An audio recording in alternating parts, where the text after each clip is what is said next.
Friends, ದಿನದ ಎಲ್ಲ ಪ್ರಮುಖ ಸುದ್ದಿಯನ್ನು ನಿಮಗೆ ತಲುಪಿಸೋ ಮಸ್ತ್ ಮಗ ಚಾನೆಲ್ನ ಫುಲ್ ನ್ಯೂಸ್ಗೆ ಸ್ವಾಗತ. ನಾನು ಅಮರ್ ಪ್ರಸಾದ್. ಸ್ನೇಹಿತರೆ, ಭಾರಿ ಮಳೆಯಿಂದಾಗಿ ಕೇರಳಂನ ವಯನಾಡು ಜಿಲ್ಲೆಯಲ್ಲಿ ವಿಧ್ವಂಸ ಸೃಷ್ಟಿಯಾಗಿದೆ. ಮತ್ತೊಮ್ಮೆ ಮೆಪ್ಪಾಡಿ ಅನ್ನೋ ಕಡೆ ಭೀಕರ ಭೂಕುಸಿತ ಉಂಟಾಗಿದೆ. ಕನಿಷ್ಠ 3 ಮೃತಪಟ್ಟಿದ್ದಾರೆ, 7 ಜನ ಗಾಯಗೊಂಡಿದ್ದಾರೆ. ಹಲವರು ಅವಶೇಷಗಳ ಅಡಿಗೆ ಸಿಕ್ಕಾಕೊಂಡಿದ್ದಾರೆ. ಅವರಿಗಾಗಿ ತೀವ್ರ ಶೋಧ ನಡೀತಾ ಇದೆ. ಕುಸಿತದ ದೃಶ್ಯ ಸಿಸಿಟಿವಿಯಲ್ಲಿ ಸೆರೆಯಾಗಿದೆ. ಇಡೀ ಗುಡ್ಡ ಜರಿದ್ಕೊಂಡು ಬಂದು ಎಲ್ಲವನ್ನ ಕೊಚ್ಕೊಂಡು ಹೋಗಿದೆ. ಮಲಪ್ಪುರಂ ಮತ್ತು ವಯನಾಡು ಜಿಲ್ಲೆಗಳನ್ನ ಕನೆಕ್ಟ್ ಮಾಡೋ ಟನಲ್ ರೋಡ್ ಪ್ರಾಜೆಕ್ಟ್ ಕೆಲಸ ನಡೀತಿರೋ ಜಾಗದಲ್ಲಿ ಈ ಕುಸಿತ ಆಗಿದೆ. ಕುಸಿತದ ರಭಸಕ್ಕೆ ದೊಡ್ಡ ಟ್ರಕ್, ವಾಹನಗಳು, ಮನುಷ್ಯರು ಇರೋದೆಲ್ಲ ಕೊಚ್ಕೊಂಡು ಹೋಗ್ತಿರೋದು ಕಂಡು ಬಂದಿದೆ. ಕೆಲ ಜನ ಪವಾಡದ ರೀತಿಯಲ್ಲಿ ಬದುಕುಳಿದಿದ್ದಾರೆ, ಆದರೆ ಪ್ರಾಣಹಾನಿ ಕೂಡ ಆಗಿದೆ. ಘಟನೆ ಬೆನ್ನಲ್ಲೇ ಕೇರಳಂ ಸಿಎಂ ವಿ.ಡಿ. ಸತೀಶನ್ ಕೃಷಿ ಸಚಿವ ಟಿ. ಸಿದ್ದಿಕ್ಕಿ ಅವರೊಂದಿಗೆ ತುರ್ತು ಮೀಟಿಂಗ್ ಮಾಡಿದ್ದಾರೆ. ರಕ್ಷಣಾ ಕಾರ್ಯಾಚರಣೆಯ ಮೇಲ್ವಿಚಾರಣೆ ನಡೆಸೋಕೆ ಸೂಚನೆ ಕೊಟ್ಟಿದ್ದಾರೆ. ಇನ್ನು ಘಟನೆ ಬಗ್ಗೆ ಮಾತನಾಡಿರೋ ಸಚಿವ ಸಿದ್ದಿಕ್ಕಿ, ಇದು ನೈಸರ್ಗಿಕ ಭೂಕುಸಿತ ಅಲ್ಲ, ಮಾನವ ನಿರ್ಮಿತ ಭೂಕುಸಿತ ಅಂತ ಹೇಳಿದ್ದಾರೆ. ಇಲ್ಲಿ ಟನಲ್ ನಿರ್ಮಾಣ ಮಾಡುವಾಗ ಮಣ್ಣು, ಕಲ್ಲು, ಇತರ ಅವಶೇಷಗಳನ್ನ ಅಲ್ಲಿಂದ ತೆಗೆದು ಸೇಫ್ ಆಗಿ ಡಂಪ್ ಮಾಡಿಲ್ಲ. ಇದರಿಂದ ಭೂಕುಸಿತ ಆಗಿದೆ ಅಂತ ಹೇಳಿ ಪ್ರಾಥಮಿಕ ವಿಶ್ಲೇಷಣೆಯನ್ನ ಕೊಟ್ಟಿದ್ದಾರೆ. ರಕ್ಷಣಾ ಕಾರ್ಯಾಚರಣೆ ನಡೀತಾ ಇದೆ. ಆಗ್ಲೇ ಹೇಳಿದ ಹಾಗೆ ಕನಿಷ್ಠ 3 ಪ್ರಾಣ ಹೋಗಿದೆ. ಸ್ನೇಹಿತರೆ, ಇನ್ನು ಭಾರತದ ಉತ್ತರ ಭಾಗದಲ್ಲಿ ಮಳೆಯ ಆರ್ಭಟ ಮುಂದುವರೆದಿದೆ. ಮುಂಬೈ ಮತ್ತು ದಿಲ್ಲಿಯಲ್ಲಿ ಭಾರಿ ಮಳೆ ಸುರಿತಾ ಇದೆ. ಮಳೆಯಿಂದ ಹಲವು ಫ್ಲೈಟ್ಸ್ ಡಿಲೇ ಆಗಿವೆ. ಮುಂಬೈನಲ್ಲಿ ಶಾಲಾ ಕಾಲೇಜುಗಳನ್ನ ಬಂದ್ ಮಾಡಲಾಗಿದೆ. ಮುಂಬೈನಲ್ಲಿ ಜುಲೈ ತಿಂಗಳ ಮೊದಲ 6 ದಿನದಲ್ಲೇ ತಿಂಗಳ ಸರಾಸರಿ ಮಳೆಗಿಂತ ಹೆಚ್ಚು ಮಳೆ ಸುರಿದಿದೆ. ಹಾಗೆ ಜಸ್ಟ್ 2 ವಾರ ಸುರಿದ ಭಾರಿ ಮಳೆಗೆ ಮುಂಬೈನಲ್ಲಿ 826 ಮರಗಳು ಬಿದ್ದು ಹೋಗಿವೆ. ಇತ್ತ ಮಹಾರಾಷ್ಟ್ರದ ಪುಣೆನಲ್ಲೂ ಕೂಡ ಭಾರಿ ಮಳೆಯಾಗ್ತಾ ಇದೆ. ನಿರಂತರ ಮಳೆಯಿಂದ ಪುಣೆಯ 22 ಪ್ರದೇಶಗಳಲ್ಲಿ ಭೂಕುಸಿತ ಉಂಟಾಗಿದೆ. ಇತ್ತ ನಾಸಿಕ್ನಲ್ಲೂ ಮಳೆ ಬಿಟ್ಟಿಲ್ಲ. ಹೀಗಾಗಿ ಗೋದಾವರಿ ನದಿಯ ನೀರಿನ ಮಟ್ಟ ದಿಢೀರ್ ಏರಿಕೆಯಾಗಿದೆ. ತ್ರಯಂಬಕೇಶ್ವರ ಜ್ಯೋತಿರ್ಲಿಂಗ ದರ್ಶನ ಮಾಡೋರ ಸೇಫ್ಟಿಗಾಗಿ ಭದ್ರತಾ ಸಿಬ್ಬಂದಿಯನ್ನ ನಿಯೋಜನೆ ಮಾಡಲಾಗಿದೆ. ಆ ಕಡೆ ಥಾಣೆ ಜಿಲ್ಲಾಡಳಿತ ಎಲ್ಲ ಪ್ರವಾಸಿ ತಾಣಗಳಿಗೆ ನಿರ್ಬಂಧ ಹೇರಿದೆ. ಇದೇ ವೇಳೆ ಪುಣೆ ಲೋನಾವಾಲಾದಲ್ಲಿ ಹಲವು ಕಡೆ ಭೂಕುಸಿತ ಆಗಿ ರೈಲು ಸೇವೆಯನ್ನ ಬಂದ್ ಮಾಡಲಾಗಿದೆ. ಸದ್ಯ ಇಲ್ಲಿ ರೈಲು ಸೇವೆ ರಿಸ್ಟೋರ್ ಮಾಡೋಕೆ ಕೆಲಸಗಳು ನಡೀತಿವೆ. ಪುಣೆಯಲ್ಲಿ ಒಟ್ಟು 4 ಸೇತುವೆಗಳು ನೀರು ಪಾಲಾಗಿವೆ. ಈ ಕಡೆ ಮಹಾರಾಷ್ಟ್ರದ ಕಶೇಡಿ ಘಾಟಿಯಲ್ಲಿ ಗುಡ್ಡ ಕುಸಿತ ಉಂಟಾಗಿ ಮುಂಬೈ ಗೋವಾ ಹೈವೇ ಸಂಪೂರ್ಣವಾಗಿ 12 ಗಂಟೆಗಳ ಕಾಲ ಕ್ಲೋಸ್ ಆಗಿತ್ತು. ಅತ್ತ ಪುಣೆ ಮುಂಬೈ ಎಕ್ಸ್ಪ್ರೆಸ್ ವೇನ ಟನಲ್ 2ನಲ್ಲಿ ಭೂಕುಸಿತ ಉಂಟಾಗಿ ರಸ್ತೆ ಸಂಚಾರ ಬಂದ್ ಆಗಿತ್ತು. ಈಗ ಆ ರಸ್ತೆ ಸುಮಾರು 18 ಗಂಟೆಗಳ ಬಳಿಕ ಮತ್ತೆ ಓಪನ್ ಆಯಿತು. ಮತ್ತೊಂದು ಕಡೆ ದಿಲ್ಲಿ NCR ಪ್ರದೇಶದಲ್ಲೂ ಕೂಡ ಭಾರಿ ಮಳೆಯಾಗಿದೆ.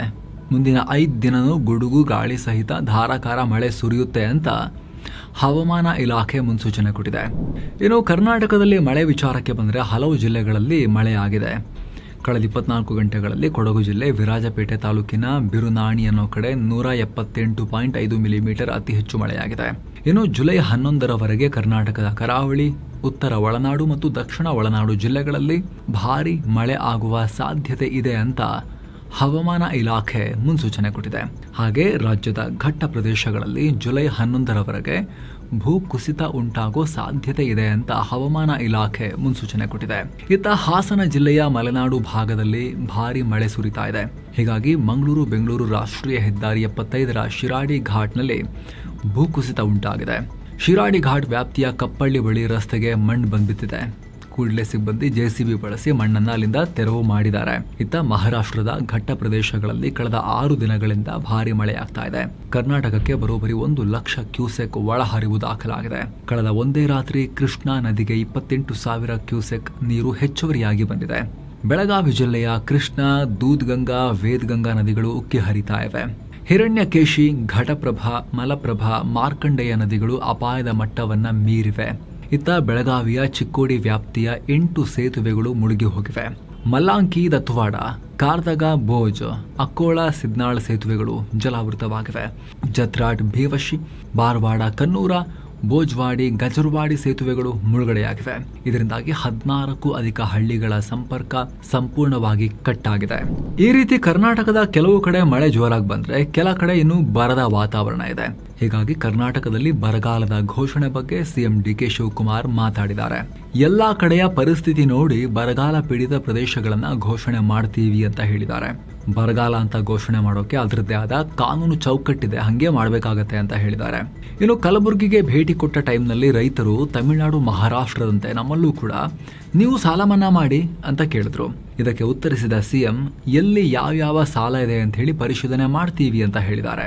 ಇರೋ ಸ್ನೇಹಿತರೆ, ಸೆವೆನ್ ಸೈನ್ಸ್ ಟೂರಿಸಂನವರು ಪುರಿ ಜಗನ್ನಾಥ ಮತ್ತು 2 ಶಕ್ತಿ ಪೀಠಗಳ ದರ್ಶನಕ್ಕೆ ಸ್ಪೆಷಲ್ ಟ್ರಿಪ್ ಅನ್ನ ಆಯೋಜನೆ ಮಾಡಿದ್ದಾರೆ. ಎಲ್ಲವನ್ನ ಒಳಗೊಂಡಿರೋ ಪ್ಯಾಕೇಜ್ ಇದು. ಎಕ್ಸ್ಟ್ರಾ ನಿಮಗೆ ₹1 ಕೂಡ ಖರ್ಚಾಗಲ್ಲ. ಕನ್ನಡ ಟೂರ್ ಮ್ಯಾನೇಜರ್ ಕರ್ಕೊಂಡು ಹೋಗಿ ವಾಪಸ್ ಕರ್ಕೊಂಡ್ಬಂದು ನಿಮ್ಮನ್ನ ಸೇಫ್ ಆಗಿ ತಲುಪಿಸ್ತಾರೆ ಮನೆಗೆ. ಆಸಕ್ತರು ಕಾಲ್ ಮಾಡಿ ಬುಕ್ ಮಾಡ್ಕೊಂಡು ಹೋಗಿ ಬರ್ಬೋದು. ಏನೋ 2008ರ ಅಹಮದಾಬಾದ್ ಸರಣಿ ಸ್ಫೋಟದ ಕೇಸ್ ಸಂಬಂಧ ಗುಜರಾತ್ ಹೈಕೋರ್ಟ್ ಮಹತ್ವದ ತೀರ್ಪನ್ನ ಕೊಟ್ಟಿದೆ. ಒಟ್ಟು 38 ದೋಷಿಗಳಿಗೆ ಗಲ್ಲು ಶಿಕ್ಷೆಯನ್ನು ಹೈಕೋರ್ಟ್ ಎತ್ತಿ ಹಿಡಿದಿದೆ.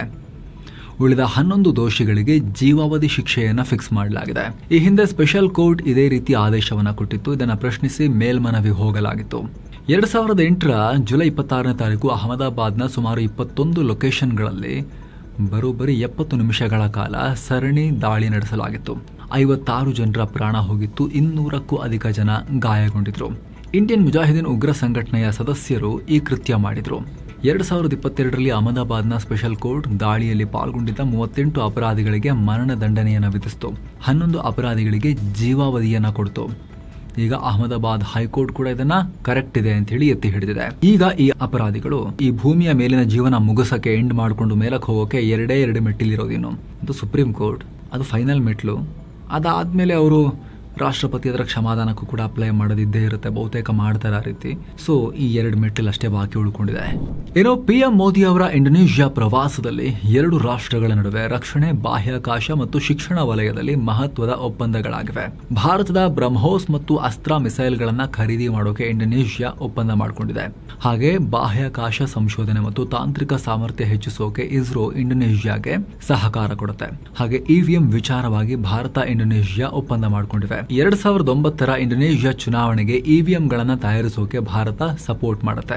ಸದ್ಯ ಅಲ್ಲಿ ಒಂದೇ ದಿನದಲ್ಲಿ ಬ್ಯಾಲೆಟ್ ಪೇಪರ್ ಬಳಸಿ ಸಾಂಪ್ರದಾಯಿಕ ಮತದಾನ ಮಾಡಲಾಗ್ತಿದೆ. ಈಗ ಆಲ್ರೆಡಿ ಭಾರತದ ಚುನಾವಣಾ ತಂತ್ರಜ್ಞಾನವನ್ನ ಭೂತಾನ್, ನೇಪಾಳ ಮತ್ತು ನಮೀಬಿಯಾ ಬಳಸ್ತಿವೆ. ಈಗ ಆ ರಾಷ್ಟ್ರಗಳ ಪಟ್ಟಿಗೆ ಇಂಡೋನೇಷ್ಯಾ ಕೂಡ ಹೊಸದಾಗಿ ಸೇರ್ಪಡೆಯಾಗುತ್ತೆ. ಇತ್ತ IIM ಬೆಂಗಳೂರು ಇಂಡೋನೇಷ್ಯಾದಲ್ಲಿ ಹೊಸ ಕ್ಯಾಂಪಸ್ ತೆರೆಯುತ್ತೆ. ಇಂಡೋನೇಷ್ಯಾದ ಈಸ್ಟ್ ಜಾವಾದಲ್ಲಿ IIM ಬೆಂಗಳೂರಿನ ವಿದೇಶಿ ಕ್ಯಾಂಪಸ್ ಆರಂಭ ಆಗುತ್ತೆ. ಇದರಿಂದ ಇಂಡೋನೇಷ್ಯಾ ಸೇರಿ ಏಷ್ಯಾ ಖಂಡದ ಹಲವು ರಾಷ್ಟ್ರಗಳ ವಿದ್ಯಾರ್ಥಿಗಳಿಗೆ ಅನುಕೂಲ ಆಗುತ್ತೆ. ಹಾಗೆ ಆರೋಗ್ಯ ಮತ್ತು ಶಿಕ್ಷಣ ವಲಯದಲ್ಲೂ ಕೂಡ 2 ರಾಷ್ಟ್ರಗಳ ನಡುವೆ ಒಪ್ಪಂದಗಳಾಗಿವೆ. ಸ್ನೇಹಿತರೆ, ವ್ಯಕ್ತಿಯೊಬ್ಬರು ಸಿಂಹದ ಬಾಯಿಂದ ತಪ್ಪಿಸಿಕೊಂಡು ಅಚ್ಚರಿಯ ರೀತಿಯಲ್ಲಿ ಬದುಕುಳಿದಿದ್ದಾರೆ. ಗುಜರಾತ್ನ ಗರ್ಜಿಯಾ ಗ್ರಾಮದಲ್ಲಿ ಆಗಿದೆ ಘಟನೆ ಇದು. ಕಾಲುಭಾಯಿ ಗಮರಾ ಅನ್ನೋ ದನಗಾಹಿ ತನ್ನ ಮನೆ ಬಳಿ ಇದ್ದಾಗ ಏಕಾಏಕಿ ಬಂದ ಸಿಂಹ ಆತನ ಮೇಲೆ ದಾಳಿ ಮಾಡಿತು. ಕಾಲುಭಾಯಿ ಗಮಾರಾ ಅವರ ಕಾಲಿಗೆನೆ ಬಾಯಿ ಹಾಕಿಬಿಟ್ಟಿತ್ತು ಸಿಂಹ. ಇದನ್ನು ನೋಡಿದ ಗ್ರಾಮಸ್ಥರು ಸಿಂಹಕ್ಕೆ ಕಲ್ಲು ತೂರಿ ಕೂಗಾಡಿ ಬೊಬ್ಬೆ ಹೊಡೆದು ಆತನನ್ನ ಪ್ರಾಣಾಪಾಯದಿಂದ ಕಾಪಾಡಿದ್ದಾರೆ. ಈ ವಿಡಿಯೋ ಸಿಕ್ಕಾಪಟ್ಟೆ ವೈರಲ್ ಆಗ್ತಾ ಇದೆ. ಈಗ ಈ ಸಿಂಹವನ್ನ ಸೆರೆ ಹಿಡಿಯೋಕೆ ಕಾರ್ಯಾಚರಣೆ ಶುರುವಾಗಿದೆ. ಮನುಷ್ಯರನ್ನ ಹಿಡಿಯೋಕೆ ಕಲ್ತು ಬಿಟ್ರೆ ಪುಕ್ಸಟೆ ಈಸಿ ಮಾಂಸ ಅಂತ ಹೇಳಿ ಸಿಕ್ಕಲ್ಲಿ ಮನುಷ್ಯರಂತೂ ಸಿಗ್ತಾರೆ. ನರಭಕ್ಷಕ ಸಿಂಹ ಆಗಿಬಿಟ್ರೆ ಹೇಗೆ? ಇದು ಡೇಂಜರಸ್ ಅಲ್ವಾ? ಹಾಗಾಗಿ ಹಿಡಿಯೋಕೆ ಈಗ ಮನುಷ್ಯರು ಇವಾಗ ಅಲರ್ಟ್ ಆಗಿಬಿಟ್ಟಿದ್ದಾರೆ. ಈಗ ಇತ್ತ ಮಣಿಪುರದಲ್ಲಿ ಅಸ್ಸಾಂ ರೈಫಲ್ ಸೈನಿಕರ ಮೇಲೆ ದಾಳಿ ಆಗಿತ್ತಲ್ಲ, ನಿಮ್ಗೆ ಮಾಹಿತಿ ಕೊಟ್ಟಿದ್ವಿ ನಾವು ಫುಲ್ ನ್ಯೂಸ್ನಲ್ಲಿ. ಈಗ ಆ ದಾಳಿಗೆ ನಮಗೆ ಸಂಬಂಧ ಇಲ್ಲ ಅಂತ national socialist council of Nagaland NSCNIM ಹೇಳಿದೆ. ನಮ್ಮಿಂದ ಬೇರ್ಪಟ್ಟ ಈಸ್ಟರ್ನ್ ಫ್ಲ್ಯಾಂಕ್ ಅನ್ನೋ ಗುಂಪು ಈ ಕೃತ್ಯ ಮಾಡಿರೋ ಅನುಮಾನ ಇದೆ ಅಂತ ಹೇಳಿದ್ದಾರೆ. ನಾವು ಕಮಿಟ್ ಆಗಿದ್ದೀವಿ ಸರ್ಕಾರದೊಂದಿಗೆ ಶಾಂತಿಗೆ ಅಂತ ಹೇಳಿದ್ದಾರೆ. ಈ ಜುಲೈ 6ನೇ ತಾರೀಕು ನಡೆದಿದ್ದ ದಾಳಿಯಲ್ಲಿ 2 ಯೋಧರು ಹುತಾತ್ಮರಾಗಿ ಹಲವರು ಗಾಯಗೊಂಡಿದ್ರು. ಇತ್ತ ಬಲೂಚಿ ಸ್ವಾತಂತ್ರ್ಯ ಹೋರಾಟಗಾರರು ಪಾಕಿಸ್ತಾನ ಸೇನೆ ಮೇಲೆ ಮತ್ತೆ ದೊಡ್ಡ ದಾಳಿ ಮಾಡಿದ್ದಾರೆ. ಇದರಲ್ಲಿ 9 ಪೊಲೀಸರನ್ನ ಬಲಿ ಪಡೆದಿದ್ದಾರೆ. ಇದರ ಬೆನ್ನಲ್ಲೇ ಬಲೂಚಿಸ್ತಾನದಲ್ಲಿ ದೊಡ್ಡ ಆಪರೇಷನ್ ಲಾಂಚ್ ಮಾಡಿ 15 ಉಗ್ರಗಾಮಿಗಳನ್ನ ಹೊಡೆದು ಹಾಕಿದೀವಿ ಅಂತ ಪಾಕ್ ಸೇನೆ ಹೇಳ್ಕೊಂಡಿದೆ. ಹಾಗೆ ದಾಳಿ ವೇಳೆ ಕಿಡ್ನಾಪ್ ಆಗಿದ್ದ 8 ಪೊಲೀಸರನ್ನ ರಕ್ಷಣೆ ಮಾಡಲಾಗಿದೆ ಅಂತಲೂ ಪಾಕ್ ಸರ್ಕಾರ ಹೇಳ್ಕೊಂಡಿದೆ. ಇತ್ತ ಮಾರ್ಕೆಟ್ಗೆ E25 ಪೆಟ್ರೋಲ್ ತರೋ ಬಗ್ಗೆ ಕೇಂದ್ರ ಸರ್ಕಾರ ಕ್ಲಾರಿಟಿ ಕೊಟ್ಟಿದೆ. ಈ ರೀತಿ ಸುದ್ದಿ ಸಂಪೂರ್ಣ ಸುಳ್ಳು ಮತ್ತು ಆಧಾರ ರಹಿತ ಅಂತ ಹೇಳಿದೆ. ಸದ್ಯಕ್ಕೆ E20 ಪೆಟ್ರೋಲ್ ಮಾತ್ರ ಚಾಲ್ತಿಯಲ್ಲಿದೆ. ಎಥನಾಲ್ ಪ್ರಮಾಣ ಹೆಚ್ಚಿಸುವ ಬಗ್ಗೆ ಇನ್ನೂ ಯಾವುದೇ ಅಂತಿಮ ತೀರ್ಮಾನ ಆಗಿಲ್ಲ ಅಂತ ಸರ್ಕಾರ ಹೇಳಿದೆ. ಏನ್ ಸುಳ್ಳು ಸುದ್ದಿ? ನಿಮ್ ಮಿನಿಸ್ಟರ್ ಗಡ್ಕರಿ ಅವರು ಸ್ವಲ್ಪ ಸುಮ್ಮನಿರ ಕೇಳಿ ಮತ್ತೆ ಇದ್ರ ಬಗ್ಗೆ ಸ್ಟೇಟ್ಮೆಂಟ್ ಕೊಡೋದ್ರ ಬಗ್ಗೆ. ದಿನ ಬೆಳಗಾದ್ರೆ ಅಲ್ಲಿ ಇಲ್ಲಿ ಹೋಗ್ಕೊಂಡು ಒಳ್ಳೆ ಮಿನಿಸ್ಟರ್ ಅಂತ ಹೆಸರು ಮಾಡಿದ್ರು ಮೊನ್ನೆ ತನಕ. ಈಗ ಜನ ಹಿಡಿಶಾಪ್ ಆಗ್ತಿರೋದು ಎಲ್ಲ ಎಥನಾಲ್ ಮಿಕ್ಸ್ ಮಾಡಿ ನಮ್ಮ ಇಂಜಿನ್ ತೆಗಿತಾ ಇದ್ದಾರೆ ಅಂತ ಹೇಳಿ. ಹಂಗೇನ್ ಆಗ್ತಾ ಇಲ್ಲ. ಆಕ್ಚುಲಿ ಬಹಳ ದೊಡ್ಡ ಪ್ರಾಬ್ಲಮ್ ಏನು ಎಥನಾಲ್ ಇಂದ ಆಗ್ತಿಲ್ಲ. ಬಟ್ ಆದ್ರೆ ಪರ್ಸೆಪ್ಷನ್ ಅನ್ನೋ ಬ್ಯಾಟಲ್ ಅಲ್ಲಿ ಗಡ್ಕರಿ ಅವರು ಇಷ್ಟು ಇಷ್ಟು ವರ್ಷಗಳ ತಮ್ಮ ಇಮೇಜ್ ಅನ್ನ 2 ತಿಂಗಳಲ್ಲಿ ಈಗ ಹೊಡ್ತಾ ತಿಂದಿದ್ದಾರೆ. ಅವ್ರಿಗೆ ಸ್ವಲ್ಪ ಸುಮ್ಮನಿರಕ್ಕೆ ಹೇಳಿ, ಆಮೇಲೆ ಸುಳ್ಳು ಸುದ್ದಿ ಅಂತ ಮೀಡಿಯಾಗಳಿಗೆ ಅವ್ರಿಗೆ ಹೇಳಿ. ದಿನ ಬೆಳಗಾದ್ರೆ E20 ಬಂತು, E85 ತರ್ತೀವಿ, E25 ಮಾಡ್ತೀವಿ, 25, 27, 30 ಮಾಡ್ತೀವಿ, ಹಂಗ್ ಮಾಡಿ ರಿಂಗ್ ಆಗುತ್ತೆ ಅಂತೆಲ್ಲ ಹೇಳಿಕೆ ಕೊಡ್ಕೊಂಡು ಓಡಾಡ್ತಿರೋದು ನಿತಿನ್ ಗಡ್ಕರಿ ಅವರು. ಕರೆಕ್ಟ್ ಆಗಿ ಪ್ರಾಪರ್ ಆಗಿ ಸ್ಟಡಿ ಮಾಡಿ. ವಾಹನ ಸವಾರಿಗೆ ಏನು ಲಾಸ್ ಇಲ್ಲ, ಪೆಟ್ಟು ಬೀಳಲ್ಲ ಅವರಿಗೆ. ಫ್ಯೂಲ್ ರೇಟು ಸ್ವಲ್ಪ ಕಮ್ಮಿ ಮಾಡಿಬಿಟ್ಟು ನೀವು ಎಥನಾಲ್ ಜಾಸ್ತಿ ಮಾಡಿಕೊಂಡು ಜನರಿಗೆ ಕ್ಲಾರಿಟಿ ಕೊಡ್ಕೊಂಡು, ಜನರಿಗೂ ಲಾಭ ದೇಶಕ್ಕೂ ಉಳಿಯುತ್ತೆ ಅಂತ ಹೇಳಿದ್ರೆ ಜನ ಏನು ಬೇಡ ಅನ್ನಲ್ಲ. ಫಸ್ಟ್ ನಿಮಗೆ ಕ್ಲಾರಿಟಿ ಇರಲಿ, ಆಮೇಲೆ ಜನಕ್ಕೆ ಪ್ರಾಪರ್ ಕ್ಲಾರಿಟಿ ಕೊಡಿ. ಒಂದ್ಸಲಿ ಮಾಡಿದ್ಮೇಲೆ ಅದನ್ನ ಕರೆಕ್ಟಾಗಿ ಹೇಳಿ, ನೆಕ್ಸ್ಟ್ ಜಾರಿ ಬರೋ ತನಕ ಮಧ್ಯೆ ಸ್ಟೇಟ್ಮೆಂಟ್ ಕೊಟ್ಟು ಕನ್ಫ್ಯೂಸ್ ಮಾಡಬೇಡಿ. ಏನು ಸೌರ ಮಾರುತ ಸೋಲಾರ್ ಸ್ಟಾರ್ಮ್ ಅಪ್ಪಳಿಸಿದ ಪರಿಣಾಮ ಜಗತ್ತಿನ ಮೊದಲ ಆಪ್ಟೋಸಾರ್ ಸ್ಯಾಟಲೈಟ್ ಮಿಷನ್ ತನ್ನ ದೃಷ್ಟಿಯನ್ನು ಕಳ್ಕೊಂಡಿದೆ.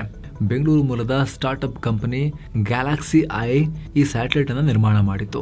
ಭಾರತದ ಅತಿ ದೊಡ್ಡ ಖಾಸಗಿ ಸ್ಯಾಟಲೈಟ್ ಅಂತ ಇದು ಕರೆಸ್ಕೊಂಡಿತ್ತು. ಕಳೆದ ಮೇ 3ನೇ ತಾರೀಕು ಅಮೆರಿಕದಿಂದ ಸ್ಪೇಸ್ ಎಕ್ಸ್ ನ ಫಾಲ್ಕನ್ 9 ರಾಕೆಟ್ ಮೂಲಕ ಇದನ್ನ ಲಾಂಚ್ ಮಾಡಲಾಗಿತ್ತು. ಆದ್ರೆ ಇದು ಕಕ್ಷೆ ಸೇರುವ ಆರಂಭಿಕ ಹಂತದಲ್ಲಿದ್ದಾಗಲೇ ಸೋಲಾರ್ ಸ್ಟಾರ್ಮ್ ಅಪ್ಪಳಿಸಿದೆ.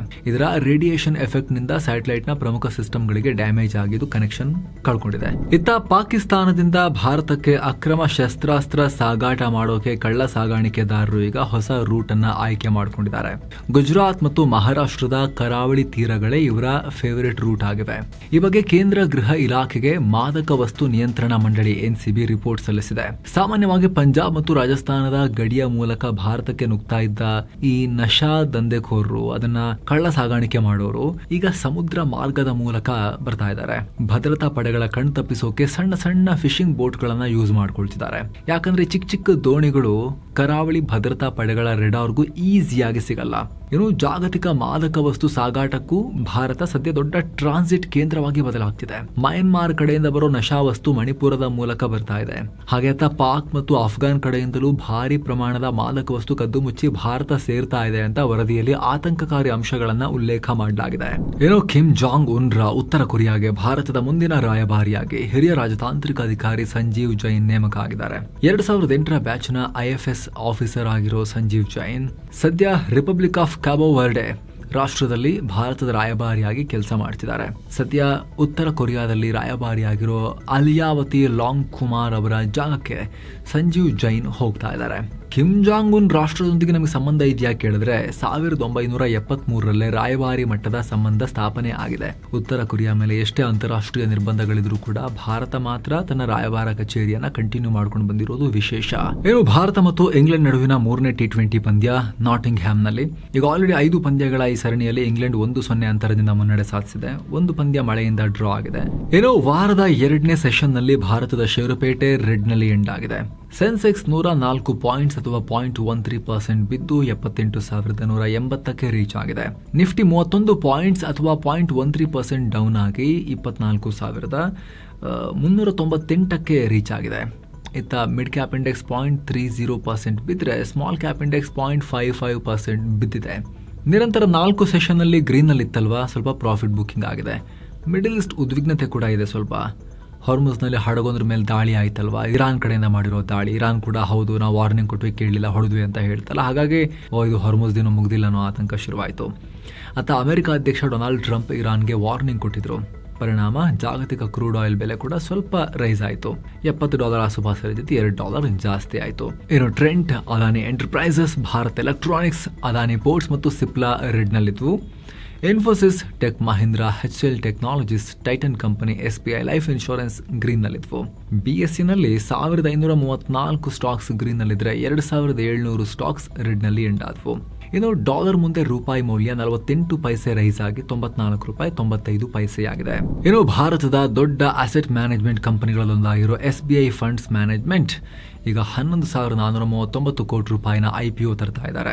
ಇದರಲ್ಲಿ ಅಬುದಾಬಿಯ ADIA ಮತ್ತು ಸಿಂಗಪೂರ್ನ GIC ಇನ್ವೆಸ್ಟ್ ಮಾಡ್ತಾರೆ ಅನ್ನೋ ಮಾಹಿತಿ ಸಿಕ್ಕಿದೆ. ಈ SBI ಫಂಡ್ಸ್ ಮ್ಯಾನೇಜ್ಮೆಂಟ್ ನಮ್ಮ ದೇಶದ ಅತಿದೊಡ್ಡ ಸರ್ಕಾರಿ ಬ್ಯಾಂಕ್ SBI ಮತ್ತು ಯುರೋಪ್ನ ಅಂದರೆ ಫ್ರಾನ್ಸ್ನ ಅತಿದೊಡ್ಡ ಅಸೆಟ್ ಮ್ಯಾನೇಜರ್ ಅಮುಂಡಿ ನಡುವಿನ ಜಾಯಿಂಟ್ ವೆಂಚರ್. 2026ರ ಮಾರ್ಚ್ ಅಂತ್ಯಕ್ಕೆ ಈ ಕಂಪನಿ 12.5 ಲಕ್ಷ ಕೋಟಿ ರೂಪಾಯಿನಷ್ಟು AUM ಅಸೆಟ್ ಅಂಡರ್ ಮ್ಯಾನೇಜ್ಮೆಂಟ್ ಹೊಂದಿದೆ. ಈ IPO ಮೂಲಕ SBI ಮತ್ತು ಅಮುಂಡಿ ಸೇರಿ ಒಟ್ಟು 10% ಷೇರುಗಳನ್ನು ಮಾರ್ತಾ ಇದ್ದಾರೆ. ಇದರಿಂದ ಕಂಪನಿಯ ಟೋಟಲ್ ವ್ಯಾಲ್ಯೂಯೇಷನ್ 1,17,255 ಕೋಟಿ ರೂಪಾಯಿ ಆಗಬಹುದು ಅಂತ ಅಂದಾಜು ಮಾಡಲಾಗಿದೆ. ಈ IPO ನೆಕ್ಸ್ಟ್ ವೀಕ್ ಓಪನ್ ಆಗೋ ಲೆಕ್ಕಾಚಾರಗಳಿದಾವೆ. ಏನೋ ಸರ್ಕಾರಿ ಸ್ವಾಮ್ಯದ ಕೊಚಿನ್ ಶಿಪ್ ಯಾರ್ಡ್ ನಲ್ಲಿ ಕೇಂದ್ರ ಸರ್ಕಾರ ತನ್ನ 5% ಪಾಲನ್ನ ಮಾರಾಟ ಮಾಡೋಕೆ ಮುಂದಾಗಿದೆ. ಆಫರ್ ಫಾರ್ ಸೇಲ್ ಮೂಲಕ ಇದನ್ನ ಮಾಡಕ್ ಹೊರಟಿದ್ದಾರೆ. ಆರಂಭದಲ್ಲಿ 2.5%, ಮತ್ತೆ ಬೇಡಿಕೆ ಬಂದ್ರೆ ಇನ್ನೊಂದು 2.5% ಮಾರಾಟ ಮಾಡ್ತಾರೆ. ಕಳೆದ ಮಾರ್ಚ್ 31ರ ಡೇಟಾ ಪ್ರಕಾರ ಕೇಂದ್ರ ಸರ್ಕಾರ ಕೊಚಿನ್ ಶಿಪ್ ಯಾರ್ಡ್ ನಲ್ಲಿ 67.92% ಪಾಲನ್ನ ಹೊಂದಿದೆ. ಅದರಲ್ಲಿ 5.04% ಮಾರಾಟ ಮಾಡ್ತಾ ಇದ್ದಾರೆ. ಇದಕ್ಕಾಗಿ ಪ್ರತಿ ಷೇರಿನ ಮೂಲ ಬೆಲೆಯನ್ನ 1,400 ರೂಪಾಯಿಗೆ ಫಿಕ್ಸ್ ಮಾಡಲಾಗಿದೆ. ಸದ್ಯ ಮಾರುಕಟ್ಟೆ ಬೆಲೆಗಿಂತ 7% ಕಮ್ಮಿನೇ ಇರೋದು ವಿಶೇಷ. ಜುಲೈ 7ರಿಂದ ನಾನ್ ರಿಟೇಲ್ ಹೂಡಿಕೆದಾರರಿಗೆ ಹಾಗೂ ಜುಲೈ 8ರಿಂದ ರಿಟೇಲ್ ಹೂಡಿಕೆದಾರರಿಗೆ ಈ ಷೇರುಗಳ ಖರೀದಿಗೆ ಅವಕಾಶ ಇರುತ್ತೆ. ಇನ್ನು ಭಾರತದ ಫಿಟ್ನೆಸ್ ಕಂಪನಿ ಕಲ್ಟ್ ಫಿಟ್ ಈಗ IPO ಲಾಂಚ್ ಮಾಡೋಕೆ ತಯಾರಿ ನಡೆಸಿದೆ. ಭಾರತದ ಮಾರ್ಕೆಟ್ ರೆಗ್ಯುಲೇಟರ್ ಸೆಬಿಗೆ ಡ್ರಾಫ್ಟ್ ಪೇಪರ್ಸ್ನ ಸಬ್ಮಿಟ್ ಮಾಡಿದ್ದಾರೆ. 950 crores ರೈಸ್ ಮಾಡೋಕೆ ಪ್ಲಾನ್ ಹಾಕೊಂಡಿದ್ದಾರೆ ಅನ್ನೋ ಮಾಹಿತಿ ಇದೆ. ಇನ್ನು ಚಿನ್ನ ಮತ್ತು ಬೆಳ್ಳಿ ಬೆಲೆ ವಿಚಾರಕ್ಕೆ ಬಂದ್ರೆ 24 ಕ್ಯಾರೆಟ್ನ 10 ಗ್ರಾಂ ಚಿನ್ನದ ಬೆಲೆಯಲ್ಲಿ 1,500 ರೂಪಾಯಿ ಕಮ್ಮಿಯಾಗಿ 1,44,083 ರೂಪಾಯಿ ಆಗಿದೆ. 22 ಕ್ಯಾರೆಟ್ನ 10 ಗ್ರಾಂ ಚಿನ್ನದ ಬೆಲೆಯಲ್ಲಿ 1,370 ರೂಪಾಯಿ ಕಮ್ಮಿಯಾಗಿ 1,31,980 ರೂಪಾಯಿ ಆಗಿದೆ. 1 ಕೆಜಿ ಬೆಳ್ಳಿ ಬೆಲೆಯಲ್ಲಿ 5,958 ರೂಪಾಯಿ ಕಮ್ಮಿಯಾಗಿ 2,27,200 ರೂಪಾಯಿ ಆಗಿದೆ. ಸೊ ಫ್ರೆಂಡ್ಸ್, ಇದಾಗಿತ್ತು ಇವತ್ತಿನ ಫುಲ್ ನ್ಯೂಸ್. ನಾವು ಎಳೆದಿಲ್ಲ, ಕಿರ್ಚಾಡಿಲ್ಲ, ಬರೀ ಸುದ್ದಿಯ ರೀತಿಯಲ್ಲಿ ನಿಮಗೆ ತಲುಪಿಸೋ ಪ್ರಯತ್ನವನ್ನ ಮಾಡಿದ್ದೇವೆ. ನಿಮಗದು ಇಷ್ಟ ಆಗ್ತಾ ಇದ್ರೆ ಆಸಕ್ತ ವೀಕ್ಷಕರಲ್ಲಿ ಒಂದು ಮನವಿ, ವಿಡಿಯೋ ಕೆಳಗಿರೋ ಜಾಯಿನ್ ಬಟನ್ ಮೂಲಕ ನೀವು ನಮ್ಮ ಚಾನಲ್ಗೆ ಮೆಂಬರ್ಸ್ ಆಗಿ ಜಾಯಿನ್ ಆಗೋದನ್ನ ಕನ್ಸಿಡರ್ ಮಾಡಬಹುದು. ಆಗ ಎಲ್ಲ ಮೆಂಬರ್ ಓನ್ಲಿ ವಿಡಿಯೋಸ್ ಅನ್ನು ನೀವು ನೋಡಬಹುದು. ವಿಡಿಯೋ ಕೆಳಗಿರೋ ಜಾಯಿನ್ ಬಟನ್ ಮೇಲೆ ಕ್ಲಿಕ್ ಮಾಡಿ ನೀವು ಅಲ್ಲಿ ಮೊದಲಿಗೆ ಜಾಯಿನ್ ಆಗೋಕ್ಕಿಂತ ಮುಂಚೆ ಆಲ್ರೆಡಿ ನಾವು ಮಾಡಿರೋ ಮೆಂಬರ್ ಓನ್ಲಿ ವಿಡಿಯೋಸ್ನ ಸ್ಕ್ರೋಲ್ ಮಾಡಿ ನೋಡಬಹುದು. ನಿಮಗೆ ಅದರಲ್ಲಿ ವ್ಯಾಲ್ಯೂ ಇದೆ ಅಂತ ಅನ್ಸಿದ್ರೆ ಆಮೇಲೆ ನೀವು ಡಿಸೈಡ್ ಮಾಡಬಹುದು ಜಾಯಿನ್ ಆಗೋಕೆ. ವಿಡಿಯೋ ಕೆಳಗಿರೋ ಜಾಯಿನ್ ಬಟನ್ ಮೇಲೆ ಕ್ಲಿಕ್ ಮಾಡಿ ನೀವು ಡೀಟೇಲ್ಸ್ ಚೆಕ್ ಮಾಡಿ ಸ್ನೇಹಿತರೆ. ಆಸಕ್ತರು ಮತ್ತೆ ಭೇಟಿ ಆಗ್ತಿರೋಣ. ನಮಸ್ಕಾರ.